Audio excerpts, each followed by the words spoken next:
Howdy guys, a little bit of a wet feel out there. I love these storms, great time of year.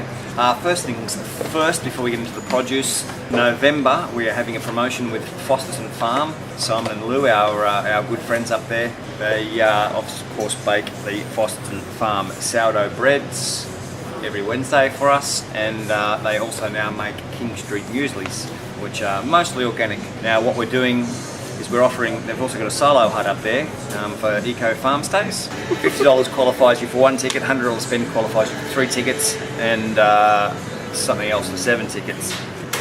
But I'd certainly love to get up there. The place looks stunning, and particularly at the moment they tell me it's lush and the rivers are flowing. Great time to perhaps stay there, take the kayak up, paddle down the Williams into Dungog, or all the way to Clarencetown, or all the way back home to Newcastle if you happen to be in Newcastle and win the prize. So that's for the month of November. Look for the tickets in your box. So we'll be drawing the prize on the 28th of November at our next Super Saturday. Now keep that date in mind. Again, we'll have lots of really good specials. There'll be lots of things for you to consider for Christmas. Good chance to stock up on some things like Christmas puds and ingredients for Christmas puds, and order your hams and all that kind of thing. Now it really is starting to get to the pointy end with apples. I've made a decision to wind out the Fujis. You can still get them. There's a lot of skin markings and the like, but they are eating pretty good, and I've discounted them quite heavily just to move them out. Don't expect perfection, but they're not too bad. The galas, we've really stocked up on. These are fantastic. They're a great little size this week for your boxes. They'll all be around about that size. Avocado time, we've got Hass, and we've also got the lovely creamy Ferte. Now these are locally grown. They're coming down from Comboyne, our kiwi fruit grower, which leads me to kiwi fruit are now coming from New Zealand whilst we wait for some more Australian fruit. We have fantastic Packham pears, great little size. They're up in price a little bit, but really it is that time of year. The strawberries are absolutely first class. The nectarines are small. We're selling those for $1.80. Mangoes coming from Northern Territory, from Wilderness Farms. That's the size you're getting for $4.95. We've got a lovely little photo here that Louise has managed to get sent down from them. They're out in the middle of nowhere. Looks like a lovely spot to be. Just the mangoes and the crocs. Now, recently, is there anything you'd like to say? Share with the people? No. I'm a very shy person. This little segment is brought to you by Oborn Enterprises. This is the finest organic supermarket this side of the planet.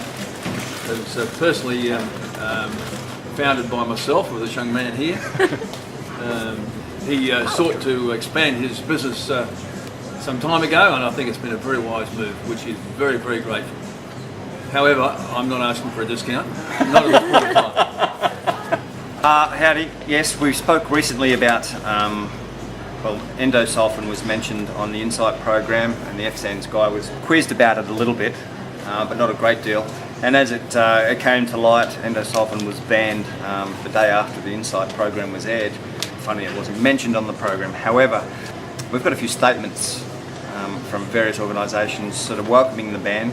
I'd like to share those with you. This one's from the World Wildlife Fund, which is critical of the Australian Pesticides and Veterinary Medicines Authority for not acknowledging the human health risks of endosulfan. Over the last 13 years of effort on not just their part to have this pesticide banned in Australia. Now this pesticide is banned in over 60 countries, but we've continued to use it. So whilst it's great news that they're banning the use of endosulfan, there is a loophole, there is a little window. The chemical will be phased out over the next 2 years. So it will still be used, and primarily the industries to watch out for, just so you're aware. Of course, if you're eating from here, you don't need to worry, but if you're supplementing your diet elsewhere, typically the pesticides used with tropical fruit growers and vegetable growers, nut farmers and cotton farmers.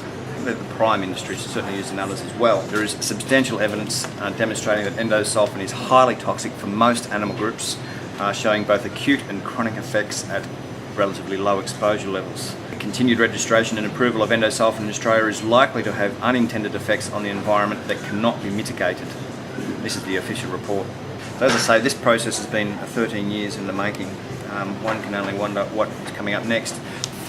Great range of local produce, of veggies. We've got beautiful mixed lettuces. There's also some red mignonettes, super rocket, pak choy. Now there's a few things that I can't show you because they're being picked this evening for tomorrow. We've got local wombat cabbage, iceberg lettuce, cos lettuce, kale, so we should have plenty of the black Tuscan kale, which has been in a little bit of a short supply over the last week or so. These are ungraded sweet potato, large pieces, anything from that through to that.